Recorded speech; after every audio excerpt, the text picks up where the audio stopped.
In my first Learning from Legends video, I looked at the life and lessons of Arnold Schwarzenegger. I had planned to cover Houdini next, but there was a huge number of requests to cover Bruce Lee first, and so here we are. I've discussed Bruce Lee a few times on this channel, and to be honest there's so much content out there recounting his life and biography that I'm not sure I have a lot to contribute to that discussion. I recommend Bruce Lee Fighting Spirit for those interested in a detailed biography, and apparently the recent Bruce Lee A Life is also a very good read. Instead then, I'm going to take a look at some of the highlights and most interesting points from Bruce Lee's life. Using this information, we'll then try and deconstruct what made him the global icon that he became. Not his philosophy, not his training, nor his martial arts, but his decisions, actions and demeanour. What can we learn from Bruce Lee, the man? Oh, and if you want to be involved in helping to choose the next legend to be covered in this series, then you can head over to the Patreon page where I'll be running a poll. As I said, the key points in Bruce Lee's life are well documented. He was born in Chinatown, San Francisco on November 27, 1940, on the hour and year of the Dragon, while his family was touring the United States. However, he moved back to Hong Kong shortly after, where he would be raised by his parents Li Hoi Chuen and the part European, either German or British, Grace Ho. Lee actually began appearing in movies from a very young age, having been introduced to the industry by his father, one of the leading Cantonese opera and film actors at the time. In fact, his very first film appearance was at the age of 3 months old when he was a stand-in for a baby in the film Golden Gate Girl, during the family's short time in the US. In Hong Kong, he continued to appear in around 20 different films as a child actor from 1946 onwards. During his childhood, he also enjoyed dance, going on to win a cha-cha competition, and poetry. It's very interesting to note Bruce's early interests at this point, as they foreshadow and help to explain some of his subsequent accomplishments. Acting from a young age in particular would likely have helped Bruce's confidence, outgoing nature and charisma. Acting classes, or alternatively stand-up comedy, are fantastic tools for those seeking to become more dynamic and engaging, or to overcome social anxiety. Of course, there's also a chance that his cha-cha background helped lay the foundations for his physicality, footwork and rhythm. Dance actually has a lot in common with martial arts, requiring full body control and rote memorization of complex sequences of movements. As a poet, we see that Bruce truly was an artistic soul from a young age. His daughter Shannon, speaking of his poetry, would later describe him as the consummate artist. Hey! You boys done playing? As he got older, Bruce Lee reportedly got into several fights with local gangs, though the seriousness of these fights is debated, with some reports likely being embellished. Nevertheless, this motivated Bruce to begin training in Wing Chun Kung Fu in 1957, making him around 17, under the tutelage of the famous Yip Man. Reportedly, Bruce's mixed heritage meant that other students were reluctant to train with him. At the time, it was unpopular to train non-Asians in martial arts. This, combined with Lee's obvious passion for the subject, led to rare one-to-one training from Yip Man. Bruce was also coached in boxing at his primary school by brother Edward, and would go on to win the school tournament. At various other undefined points in his life, Bruce Lee also had other forms of martial arts training. Danny Inosanto reported that he had already experienced Wu-style Tai Chi when he arrived in Hong Kong. Reportedly, he also had fencing training from his brother. Of particular note here is the fact that Bruce Lee began his training at age 17, and only trained consecutively for 2 years before moving to the US. This hopefully just goes to show that you don't have to start training as a young child in order to become highly adept in any physical regimen. It's never too late to be what you always wanted to be. Also interesting is the wide range of different fighting styles that Bruce Lee trained in. Throughout his lifetime, he reportedly supplemented this training with other styles including Choi Lee Foot, the Sing Yi, Jiu-Jitsu and Judo. He was constantly learning and gaining more knowledge from different fields. It only makes sense then that Bruce Lee's ideas would go on to inspire mixed martial arts. And it's also refreshing to see just how Bruce Lee avoided the temptation to become wed to a single style or set of ideas. Too often we become jealously protective over one style or another, as it becomes a part of our identity and we begin to belong to a niche. This doesn't just refer to martial arts. All this accomplishes is to limit our own ideas and growth. Many would dismiss the martial practicality of Tai Chi, for instance, but it's much wiser to realise that you can learn something from everything. He would even go on to incorporate bodybuilding and other forms of physical training, as I often discuss on this channel. As Bruce Lee was well known to say, absorb what is useful, discard what is useless, and add what is specifically your own. Subsequent to this though, it would be Bruce's own dedication, practice and passion that would elevate him to the level of physical excellence that he ultimately achieved. As he also famously said, "I fear not the man who has practiced 10,000 kicks once, but I fear the man who has practiced one kick 10,000 times." This was Bruce's approach to everything, and he was superhumanly committed to his art. In 1959, the decision was made to send Bruce to America to make a better life, and possibly to put an end to the brawling.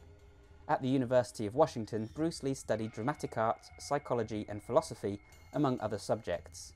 Contrary to popular belief, according to a university alumni publication, Bruce's official major was drama, not philosophy.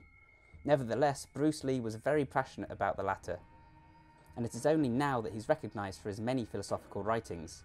Check out some of the articles over at Brain Pickings for some really interesting reads.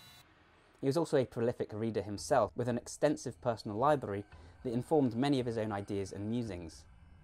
One of the books that was most influential for Bruce was the Tao Te Ching, which also went on to inspire many other schools of thought, including Buddhism, Confucianism, legalism, and others. A central concept of the Tao Te Ching, and one that struck a particular chord with Bruce, is that of Wu Wei, or non-action. This is essentially spontaneity and flow, going with nature and not overthinking. Not only would this influence Bruce's personality, which was also very informed by the 60s, but also the development of his martial arts, which were all about reactive, instinctual movement and expressing yourself honestly. This is something that truly set Bruce Lee apart as a man and as an artist. Bruce Lee used his personal philosophy to inform everything from his decisions in life to his movements. In that way, you can argue he found a life purpose. He believed 100% in everything he did because it was all born out of his own interpretation of the best way to live.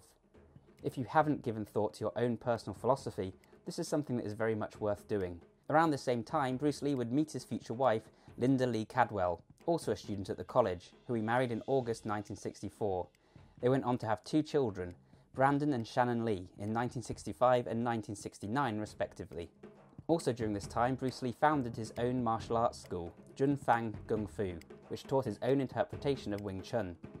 It was through his martial arts that Bruce Lee would meet many of his celebrity friends, but it was through the Long Beach International Karate Championship where he would ultimately make the biggest splash.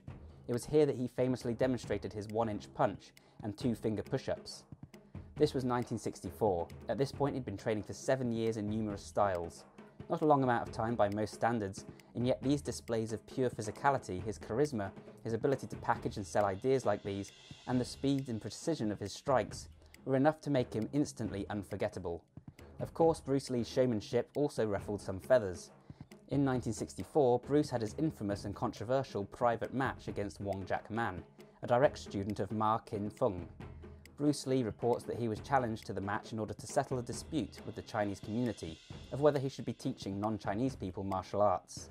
As a victim of discrimination himself, and as someone who didn't believe in dogma and arbitrary rules, Bruce Lee was keen to smash the cultural barriers and share his art with the world. The match was witnessed by Linda, James Lee and William Chen.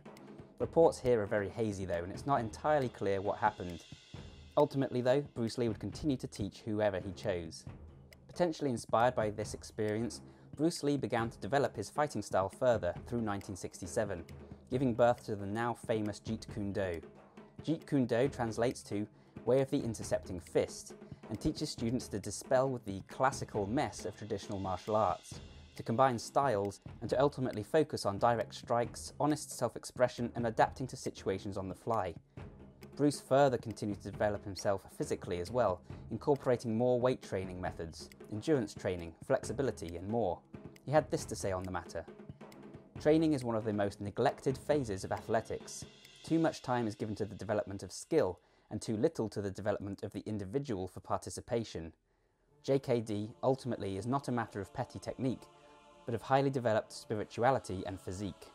Again, Lee is breaking down traditions, established norms, and attempting to find deeper core truths. He would later go on to say that he regretted introducing the name Jeet Kune Do even, as it formalised his approach into a style, an approach the core tenet of which was to do away with formalised rules, restrictions, and styles. I'm reminded here of the saying, if you meet the Buddha on the road, kill him. In other words, Bruce Lee did not see his way as the one true way, but rather felt that there was no such thing. It is very clear once more then to see how his fighting style was an expression of his philosophy. Of course, I'm also a big fan of Bruce's decision to incorporate physical training into his martial arts, and to experiment with entirely new strategies in that domain too. In my video on Bruce Lee's training, I likened him to Goku. He wasn't just interested in performing set routines and getting incrementally stronger, he wanted to find exciting new ways to push the limits of human performance. Bruce Lee got his first big break in his acting career as Kato in the TV series The Green Hornet, following the 1964 exhibition, which was seen by television producer William Dozier. He went on to appear as a guest on several other TV shows. Bruce was later advised by producer Fred Wintraub to return to Hong Kong in order to create a feature film that he could use as a showcase for US decision makers. Fortunately, The Green Hornet was already successful in Hong Kong, where it was actually known as The Kato Show. Lee's first movie then was The Big Boss in 1971, which was a huge success across Asia. This was then followed by Fist of Fury in 1972, which broke box office records, and Way of the Dragon, also in 1972, over which Lee was given complete creative control. Immediately following these successes, Bruce went on to begin filming his intended magnum opus, Game of Death. Bruce Lee had become known not only for his screen presence and visceral fight scenes, but also for lacing his philosophies into the script. In Game of Death, Bruce Lee would fight using a free and flowing style that would allow him to adapt to each opponent and neutralise them. Even his weapons, nunchuckers and a green bamboo whip, would be an expression of this concept. However, production was paused while he travelled back to the US to star in Enter the Dragon, the film that eventually made him a superstar in the US, though not before his untimely death on July 20th, 1973. Bruce died following a cerebral edema, swelling of the brain, possibly triggered by or exacerbated by a common painkiller. The circumstances surrounding his death are controversial. Many rumours and theories speculated that Bruce's death was some kind of cover-up, vendetta, or even deception. It's possible that Bruce Lee was also using cannabis at the time, which he was known to do. Forensic pathologist Dr. Michael Hunter suggests that Bruce Lee's exceptionally strong drive and ambition likely played a part, the implication being that he may have worked himself to death. Author Matthew Polly speculates that the edema might have been triggered by a combination of overexertion and heat stroke, especially as Bruce Lee had recently had the sweat glands removed from his armpits in 1972 for aesthetic purposes on film. While dedication and commitment to a goal are truly admirable traits, it's also important to always know your limit. What limits? What's important to remember here then is that Bruce Lee was also just a man. He was not perfect, and neither are any of the icons that I'll be discussing in this series. Many were quick to point out Arnie's bad behaviour in my last video, but it's only right that we do the same for Bruce Lee. He himself would not want it any other way. Our job is to take the positive from these life stories and not to hold anyone on a pedestal. Bruce's success can be attributed to many things. As we saw with Arnie in the previous video, Bruce was a man who did not just talk about his goals, but would simply get to work enacting his plans. He did not wait for years before he set up his martial arts school, nor did he wait to be noticed in Hollywood. Instead, he opted to take matters into his own hands. If you have something you want to achieve, you must not wait and hope, and certainly don't procrastinate or make excuses. The sooner you start working towards that goal, the more contacts, experience and notoriety you'll gain. Bruce was truly a polymath, as a philosopher, an author, a martial artist, an actor, a director, and more. His passion for his craft ensured that he had the energy to pursue every facet of these interests. Also, like Arnie, he knew how to promote himself, creating elaborate moves that would be memorable, and speaking in quotable sound bites. Self-promotion is something we're often taught to shy away from, but if you want to be successful, it's an invaluable tool in your arsenal. And of course, there was his dedication. Bruce augmented natural skill with self-discipline and endless hours of practice, homing himself into a force to be reckoned with. If you're skilled enough, or if you truly stand out with unique ideas, and you put yourself out there, then it's just a matter of time until you're seen by the right people. Make your own luck. As with many stars who died young, and as with many disruptors who challenged the status quo, Bruce Lee quickly went on to attain cult status as a global icon. He is revered by many as one of the greatest martial artists ever to have lived. He is credited with popularising martial arts in the West and with smashing Asian stereotypes in Hollywood. But there are critics who say the opposite. Many commenters on my channel are keen to dismiss Bruce as just an actor. Several have stated that Bruce Lee wouldn't stand a chance against a modern MMA fighter. I have no doubt he would have been world champion in MMA, no doubt. He's fluid, he's loose, he's fast. His movement is fluid, it's efficient, it's functional. So many guys are addicted to strength and conditioning and just get bulked up and stiff and slow, and Bruce was free. His body was nimble. Whether the latter statement is true is up for debate, of course, but there is absolutely no denying Bruce Lee's talent or power. If you know anything about martial arts, then you only have to witness one of his kicks to know that he was supremely skilled and incredibly fast and powerful. Footage of Bruce Lee's sparring with a student has also recently emerged online, wonderfully restored over at Beardy's YouTube channel. And while it isn't a flawless performance, it definitely demonstrates the principles Bruce preached in highly effective action in an unstaged arena. Likewise, there's no denying that his physique was one of the most striking of the time, another testament to his will and dedication. There are many rumours regarding Bruce's strength. Danny Inosanto, Joe Louis and Jesse Glover described Bruce as being able to hold barbells of 70 to 125 pounds right out in front of him with straight arms. It's been said that he could puncture a can of soda with a single finger, and those who experienced his one-inch punch say that it left them winded and injured. Is any of this true? I find it suspect that there's no video evidence of any of these skills. Bruce certainly wasn't shy of filming himself or of self-promoting. If he could jab a finger through a cola can, wouldn't we have seen it? And lifting that much weight with straight arms is incredibly difficult. But then again, most of these feats are possible and have been accomplished by others. The stories are corroborated by more than one witness, and we know from his training with overcoming isometrics that he could generate a lot of power for his small size. And we know from his two-finger push-up that he had very powerful fingers. So who knows? It's interesting to note though that the one-inch punch was not really delivered from an inch, but rather from the length of Bruce's outstretched fingers, more like 4 to 5 inches. We can't know for certain how Bruce Lee would perform against modern fighters because we'll never have the opportunity to set up such a match. The fact that he inspired the fighting method that so many of them use though should count for something, and it's certainly disingenuous to describe him as anything other than a visionary, skilled fighter. None of this is really the point though. The point is that Bruce Lee was magnetic enough and obviously talented enough that he was able to smash through prejudices, open closed minds and change the status quo. Were it not for Bruce Lee, we likely wouldn't have Jackie Chan, the Karate Kid, martial arts classes all around the world, The Matrix or such exposure to Chinese philosophy. It's no surprise that he was named by Time magazine as one of the 100 most influential people of the 20th century. And it's only fitting that we pay homage to him here on The Bioneer, where our goals and interests share much in common with the Dragon. So hope you found this video useful and interesting, guys. If you did, then please leave a like and share it around. That helps me out immensely. Let me know in the comments down below what you think about Bruce Lee, what inspires you about his life story, and also who you'd like me to cover in future.